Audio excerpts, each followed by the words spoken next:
Today we're talking about LED light. Yeah, please sit down and enjoy yourself. You have plenty of room here. Don't be bashful. Come on, Christian. Pick up a chair. We're talking about LED lights today, and we're talking about LED lights as something we actually use to make light. I'm a lighting guy. I design lighting for people. I'm not a lighting manufacturer. I'm not a lighting engineer. I'm a lighting designer. And my whole thing with lighting is if it doesn't look good, it doesn't make a difference what the technology is. The title of this particular presentation is No Longer a Slave to Technology. We'll start here. Never trust an atom. They make up everything. But we're talking about a new technology, and this has been the litmus test for me. A new technology becomes mature when we stop talking about it and actually start using it. And in this case, using it as we always have used. We now have lights that work the way that we've worked. And no matter whether you work the way Christian designs lighting or the way Brian designs lighting, you can find lights that will allow you to create a lighting design the way you've always worked with traditional incandescent technology. You can find that through your fluorescent and your LED technology. You've heard the LED story before, I think. Well, let's just run through it just to be clear. You have a very long light source. And the joke I make, you have a light that works for so long that the maintenance issues are dirt. I give them the maintenance kit, which is a Swiffer with a pole. And ask them to please clean the lights once in a while, because dirt is the enemy of light coming out the front. So you have a long life light source. In this case, we're going from a 200 to 400 hour lamp life, maybe up to a 2,000 hour lamp life for some of the incandescent light bulbs, and we're up to around a 50,000 hour life for the light source. So now your maintenance of just keeping the light on is a lot different. Significantly lower energy efficiency, increased energy efficiency because you're using a lot less energy. Let's just give you an idea. Here's a 90 watt Fresnel that I'm using to replace a 750 watt Fresnel.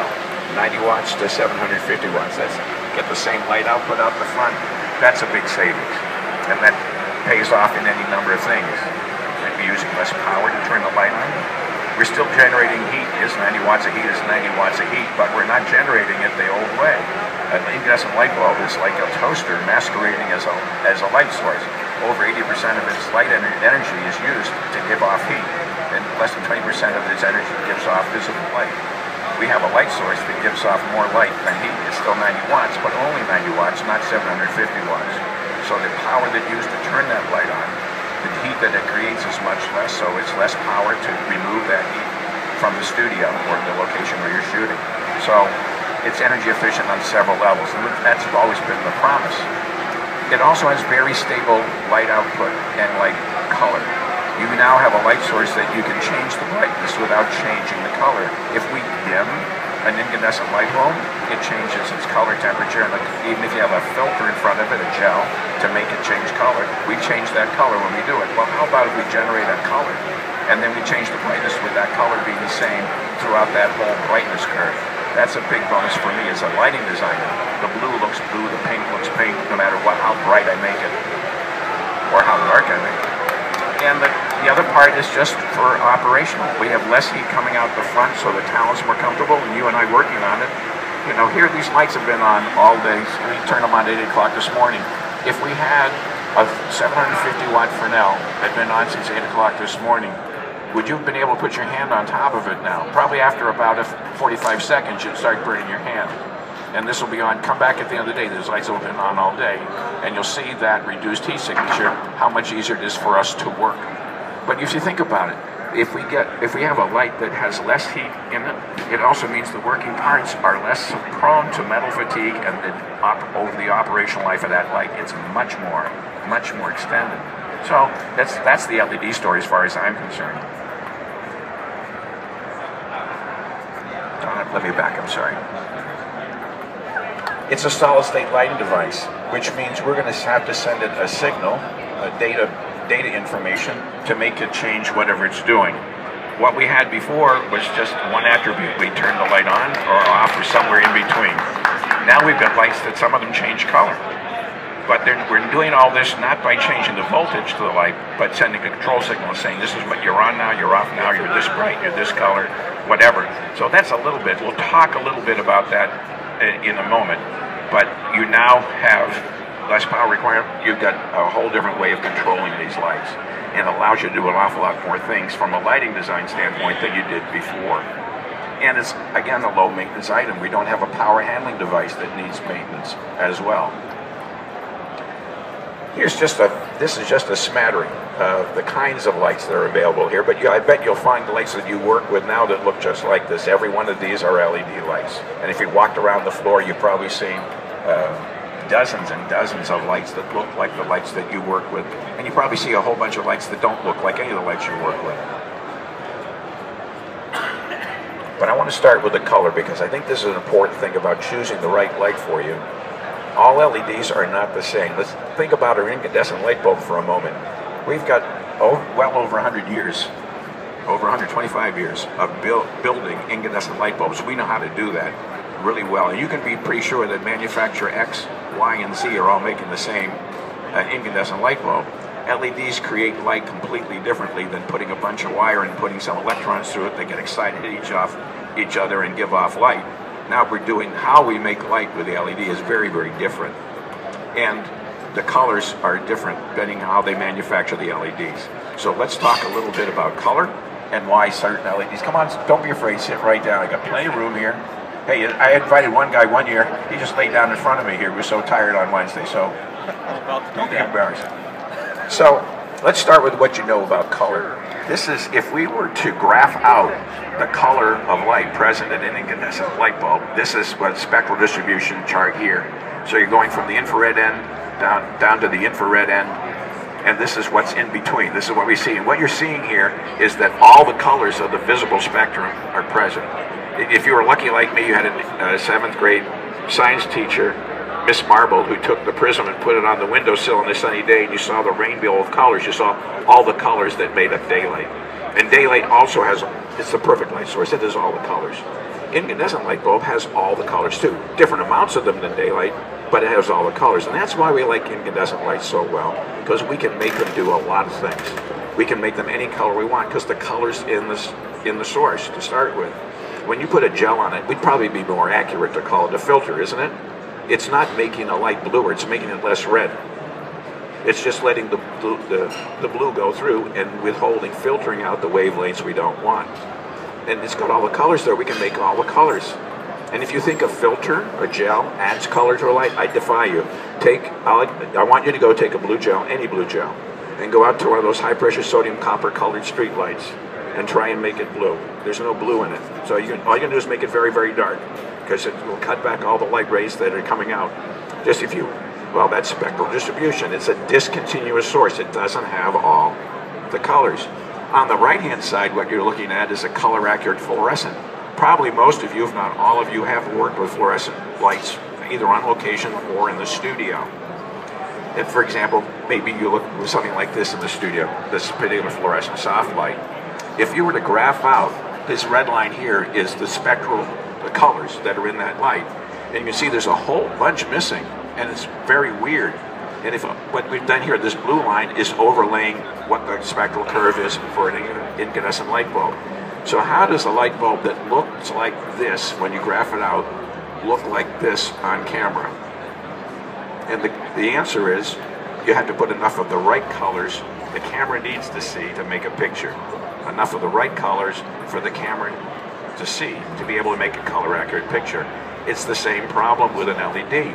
We have to have a phosphor set or sets to make the right colors the camera needs to make a picture, because all the colors aren't present in any LED, so we have to use some combination to make all those colors there. Let's walk through just a few different ways that people use LEDs in their fixtures to make colors. Here, what you have here is red, green, blue, and amber. This is RGBA. You may have heard that term. Okay, so this particular light source uses these 4 colors to make all the colors. And if you were to run the red, the green, the blue, and the amber up to full brightness, this is what it would graph out at. Boy, there's a lot of red there, there's a lot of green there, a lot of blue there, a lot of amber. But look at the crossover points down here and how little of the secondary and tertiary colors are able to be created by that light source. Yet, I swear to goodness, you can actually white balance your camera to it. Whether you'll have good, faithful color reproduced with that light source, that'd be up to you to judge. But you can make pictures with this light. And there's a manufacturer on this floor, at least one, that's using this technology to make lights that we use in television and film work.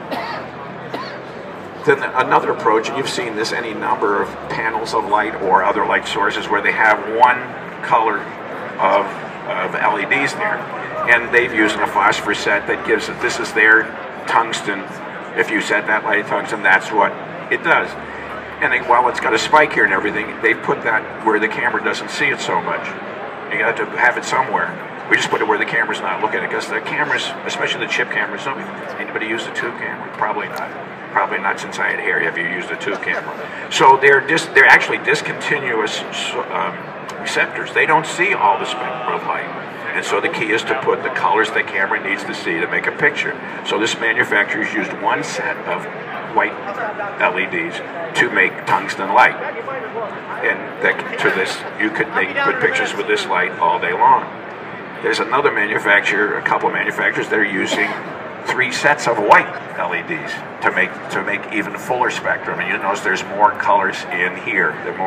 The valleys are a lot different than what you saw before.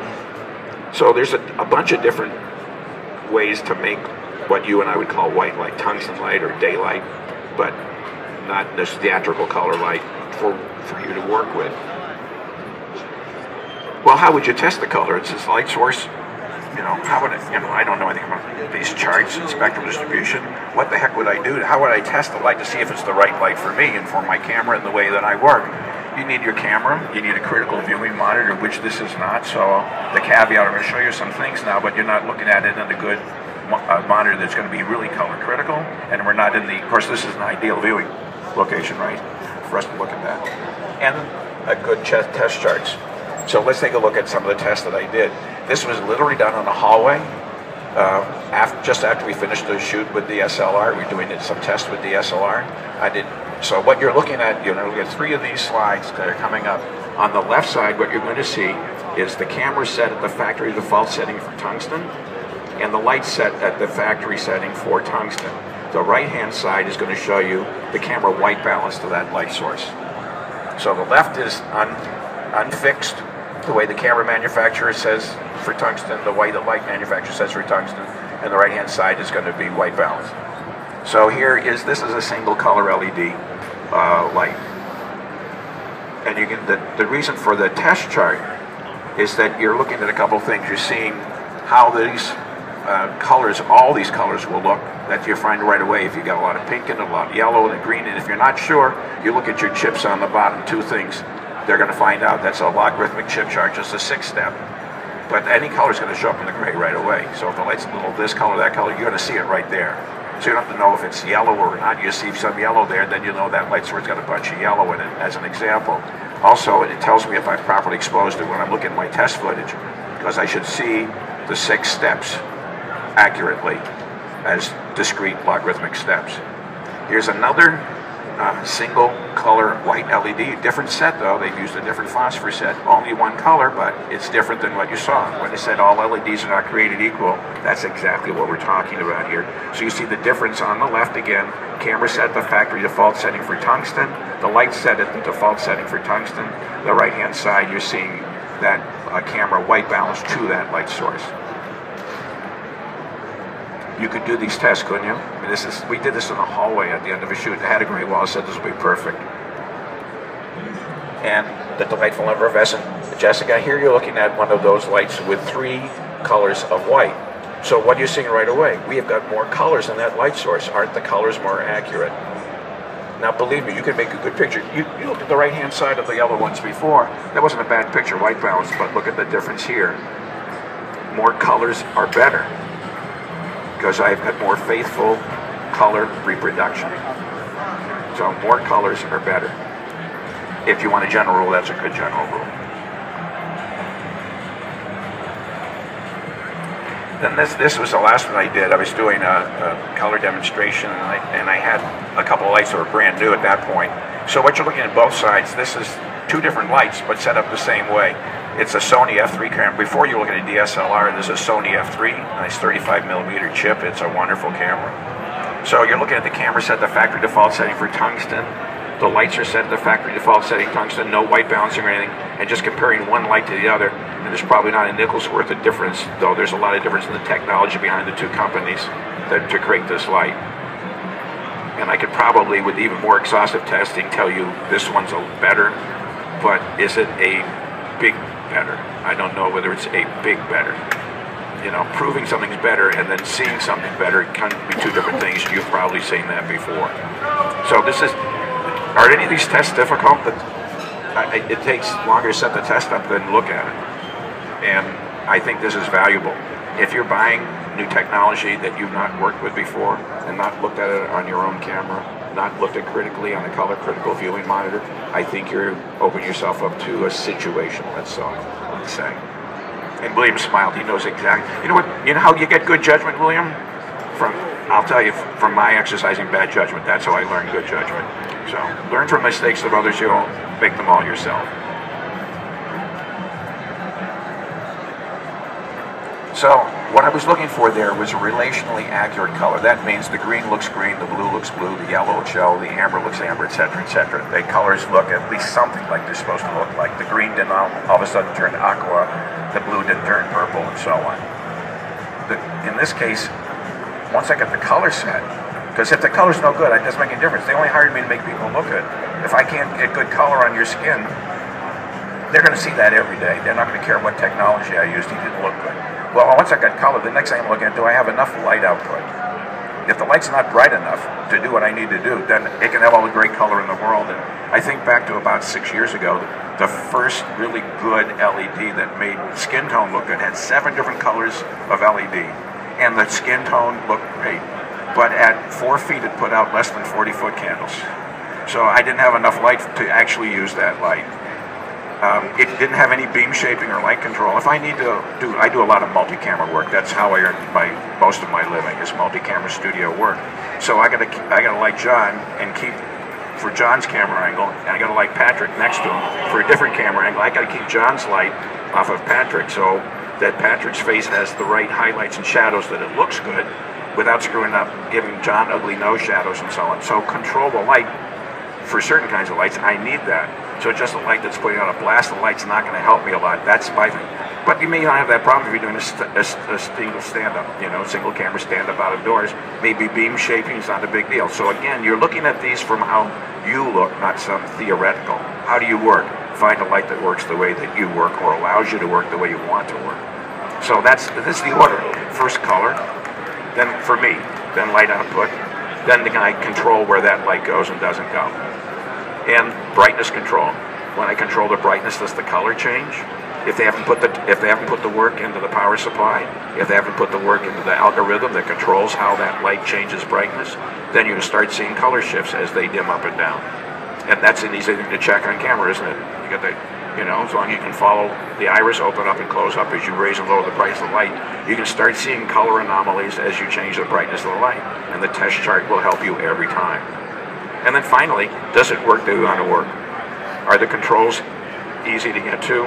Do they make sense? They allow you to use that light, or do you have to take a crash course in an Excel spreadsheet to make it, get to program the light and turn it on and off? So if we were doing a talk and you didn't know that we were talking about technology, can you look at any of these pictures and tell me what technology was used to light these? I'll tell you as we go. And I will take the caveat is this was taken with my little pocket camera set at the factory default setting for daylight in this situation. The others are tungsten. This is a daylight studio. This is Studio 77, WABC, corner 60th and 66th in Columbus, in New York City, across from Lincoln Center. We have windows on 2 sides. You look in and see that. Next time you're in New York, go there and say hello to my lights. I'm sure they'd be like the acknowledgement. So we have a daylight environment. We're using daylight lighting equipment in there. So in this case, it's and I chose these 2 pictures because you're looking at 3 different skin types that need to be accurate. You have Hispanic, you have African American, you have Caucasian. And you want to make sure that each of those skin tones look correct relationally to each other on camera. It looks better on camera than on my little digital camera and this particular monitor. But if you didn't know how this was lit, would you say, oh yeah, that's LED lighting or something? There's LEDs. Actually, this is LEDs and fluorescence. You know, so daylight fluorescence, this fixture exactly, and another Fresnel that we don't have right here at the moment. And it's always easier to make attractive people look attractive. If everybody looked like the sports anchor on the left there, my job would be that much easier. But again, we've got all these different skin types up here. Do they look appropriate? And they look attractive? And does the lighting look like, I don't know, does it look like something out of Blade Runner? Or does it look, I don't know, hopefully attractive people? I didn't have to give up anything to use the technology. Here we are, this is using three types of lights. We have LED Fresnels, we have fluorescent soft lights, we also have what I like to call legacy, the stuff they already own, incandescent lights in here. So this is all those things together, mixed up there. And you can see how my camera doesn't exactly capture color fidelity as well. Look at that chart there. My camera's not seeing the color as well as the video camera that's shooting this would see it. But again, would you know what the technology is by looking at these pictures? You're not dependent on a particular lighting style because of the technology. Your lighting style, you can do whatever you want to do with it. And it doesn't, I don't think it gives it away on camera. And this is another one, again, with literally I've got some 30-year-old incandescent lights, I've got some brand new fluorescent lights, I've got some brand new LED lights in the same shot here lighting these people. So it marries well, the right light marries well with the existing technology and allows you to create some attractive pictures here. Next time you're in Cleveland, look at WEWS. This is New Mexico Public Television, and this is, again, some LEDs and some fluorescence in this situation here. And again, look at all these. If you just saw these pop up, they look like they're technology dependent, or they just look like any kind of lighting that you could have created? And I think the answer is yeah. And they can make attractive pictures with this stuff. And that's why I say, you know, no longer a slave to the technology. We're just using the technology the way that we use it. Well, there's a couple of things we do need to think about. The next part is how you turn these darn lights on and off. We're not changing the voltage to them now to make them brighter, whatever. We're not putting the gel in and change the color. We're sending a control signal to them to make them change brightness or change color and so on. So they're solid state. They have no external dimming. In some cases, they're multi-attribute lights. So you have a light like this that's a 7-color. There's 7 different colors of LEDs in this, so I can change the color that comes out of the front of this light. But all of a sudden, instead of just turning it on and off, I have to turn it on and off and change brightness, but I also have to change the brightness and turn on and off 7 colors as well. So all of a sudden, I've gone from a single channel or single attribute light on and off and something in between to 8 channels. Now start multiplying this with your lights, and you could get a headache if you start thinking about it. But the good news is the software and control consoles can take care of all this for you. And it's a little bit different signal distribution because we used to just plug a light in, and now we have to run a control cable to it. So, oh my God, we've doubled the number of wires to the light. It's really not that bad. If you look at, there's 3 different lighting rigs, and you know, does it look like a nightmare with spaghetti cables running around there? No. Well, there actually are two cables, or in some cases 3 cables coming in. Like there might be control signal in and control signal out, daisy chained to another light, and there's a power cord. So there's a little cable management there.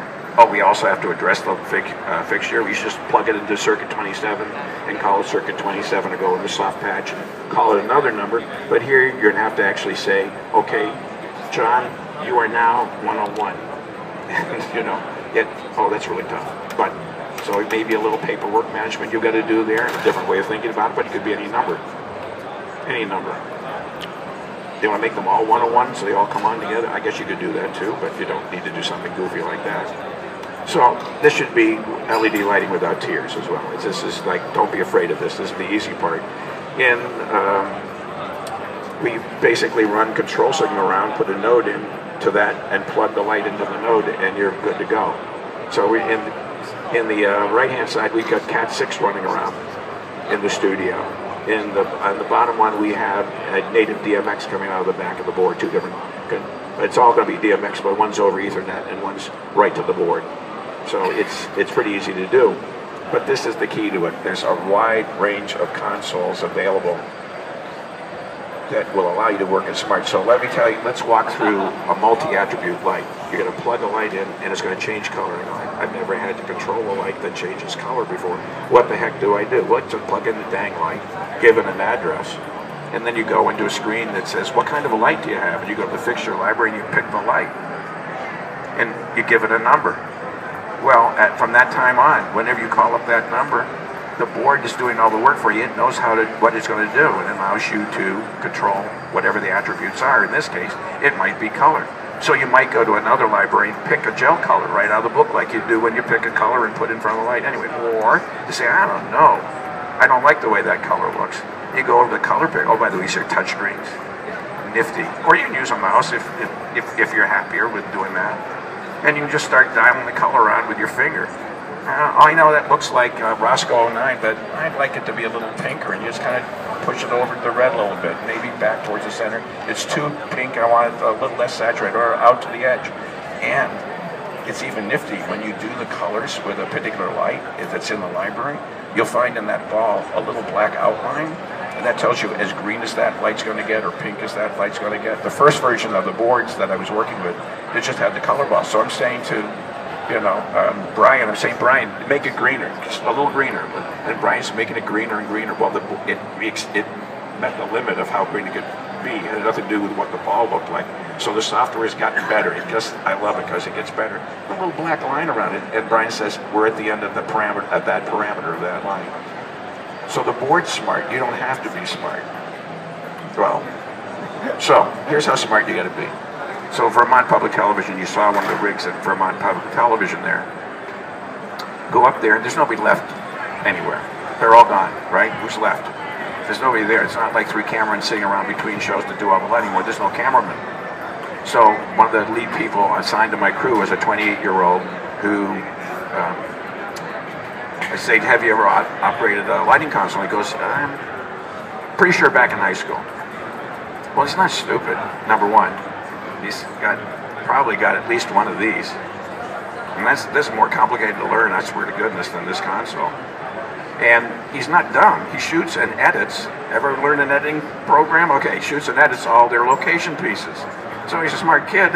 I give him all the links to the online video tutorials about the different operations. When I find out what a submaster is, how to load it, how to make a cue, how to go use the fixture library, color library, whatever. It's all online. Gave him the manual, gave him the link to the online manual. Next day, he's operating the board. And we had one light that was so new, it wasn't in the fixture library. I'm going like, okay. So I just sent an email to the manufacturer, said send me the file. He downloaded to his flash drive. I love it. I call him a sneaker drive. Take it from here, walk over here, plug it into the board, downloads it. In 20 minutes, he's got a light like that, changing colors. Now, if Nate can do it, and I can do it, I swear to goodness you can do it. And you're talking, you're talking about something that's got a street price in the low 6,000s.